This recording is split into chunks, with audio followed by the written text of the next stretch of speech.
राजा किशनदेव अपने राज्य के बहुत ही नेक दिल राजा थे। उनकी पत्नी रानी रत्नावती के यहाँ बहुत सालों के बाद एक पुत्री का जन्म हुआ। राजा और रानी ने बहुत बड़ा उत्सव मनाया।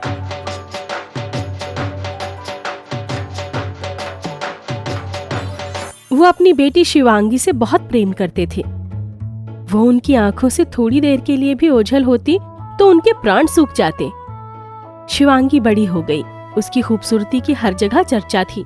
सुंदर आंखें, तीखे नयन नक्श, दूध से गोरी काया, कमर तक लहराते बाल, सभी उसकी सुंदरता में चार चांद लगाते थे।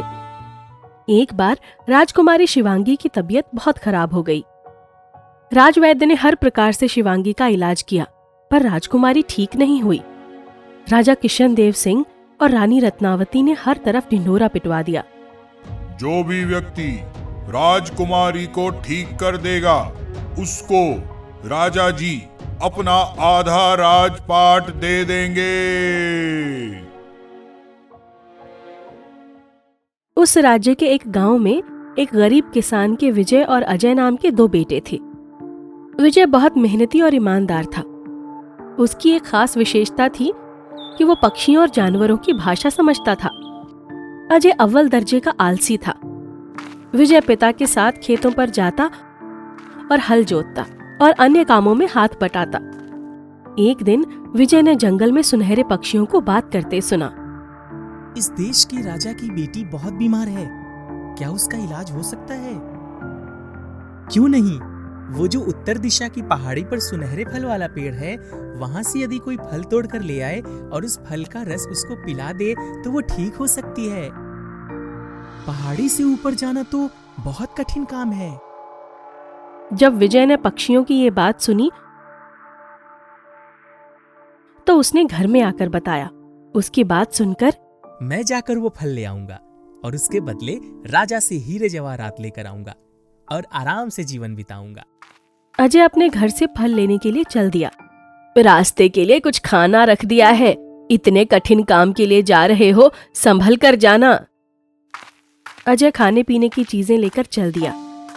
बहुत दूर चलने के बाद पहाड़ी की तलहटी में एक बुढ़िया मिली जो कि एक परी थी।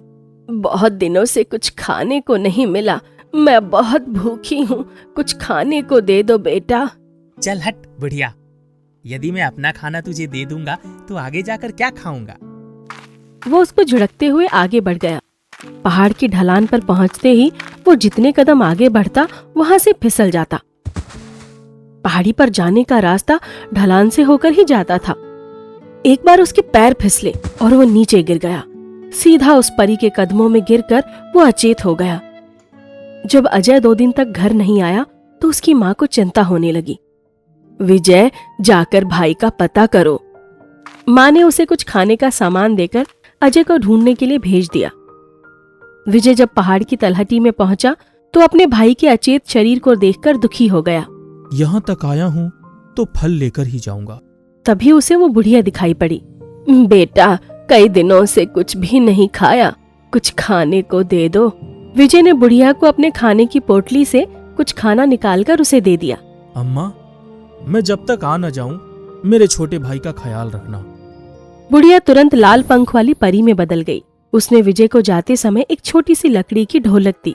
मेरा नाम सुरीली है, ये ढोलक जादुई है।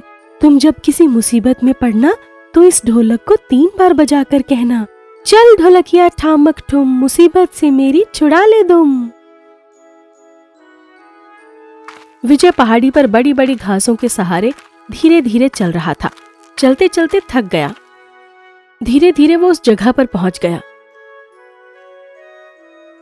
वो फल लेने के लिए जैसे ही पेड़ पर चढ़ा, चोर चोर, पकड़ो पकड़ो, ये कहकर वो राक्षस उस पेड़ की जड़ को उखाड़ फेंकने की कोशिश करने लगा। तभी विजय ने परी की दी हुई ढोलक 3 बार बजाई और बोला, चल ढोलकिया ठामक ठुम, मुसीबत से मेरी छुड़ा ले दुम। राक्षस पूरी कोशिश करता रहा पर पेड़ की एक टहनी तक नहीं तोड़ पाया। विजय ने पेड़ से 2-3 फल तोड़ लिए। जैसे ही वो फल लेकर चला, वो विशालकाय राक्षस उसके पीछे पीछे दौड़ने लगा। वो भागता जा रहा था। तभी उसे सुनहरे पक्षियों का एक झुंड आता दिखाई पड़ा। उन पक्षियों ने उस राक्षस को अपनी नुकीली चोंच से अधमरा कर दिया। फिर वो उसे घिसटते हुए उसका पीछा करने लगे। उसने फिर ढोलक 3 बार बजाई। चल ढोलकिया ठामक ठुम, मुसीबत से मेरी छुड़ा ले दुम। मेरा गला क्यों दबा रहे हो? हाय हाय हाय, मैं मर जाऊंगा, छोड़ दो मुझे। लेकिन उसके इतना कहने के बाद ही उसकी आवाज उसके गले में ही घुटकर रह गई। वो अर्ध विक्षिप्त होकर वहीं तड़पने लगा। विजय उसको देखता हुआ आगे बढ़ गया। विजय जब पहाड़ी की तलहटी में पहुंचा तो वो परी वहीं खड़ी थी। आखिर तुम वो फल लाने में सफल हो ही गए। सुनहरी परी, आपकी इस जादुई ढोलक और सुनहरे पक्षियों की वजह से ही ये संभव हो पाया है। तुम एक काम करो, एक फल का रस अपने भाई के मुंह में डाल दो, वो उठ जाएगा। विजय ने वैसा ही किया। उसका भाई अजय मुंह में फल का रस पड़ते ही उठ गया। दोनों भाइयों ने परी से आशीर्वाद लिया और राजा के दरबार में पहुंचे। वहां विजय ने जैसे ही फल का रस राजकुमारी को पिलाया, वो उठ गई। पूरे राज्य में खुशी की लहर दौड़ गई। ए बहादुर नवयुवक, बोलो तुम्हें क्या चाहिए? बस मुझे थोड़ी सी जमीन दे दीजिए, उसमें खेती करके मैं और मेरा परिवार आराम से रह लेंगे। राजा रानी बहुत प्रसन्न हुए। तुम सचमुच बहुत मेहनती और ईमानदार हो, तभी तुमने इतना छोटा इनाम मांगा है। हम तुम्हारा विवाह अपनी बेटी शिवांगी से करके तुम्हें अपना आधा राजपाट देना चाहते हैं। मैं पहले अपने माता पिता की आज्ञा लेना अपना फर्ज समझता हूँ। राजा और रानी विजय की मातृ पितृ भक्ति देखकर गदगद हो उठे। उनसे तो हम स्वयं ही विवाह की आज्ञा प्राप्त करने जाएंगे। सचमुच तुम्हारे माता पिता धन्य हैं, जो उन्होंने तुम जैसे मेहनती और होनहार पुत्र को पाया है।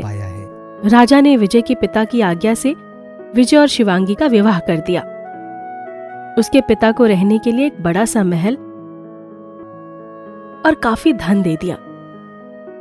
विजय राजकुमारी और अपने माता पिता के साथ उसी वैभवशाली महल में सुखपूर्वक रहने लगा।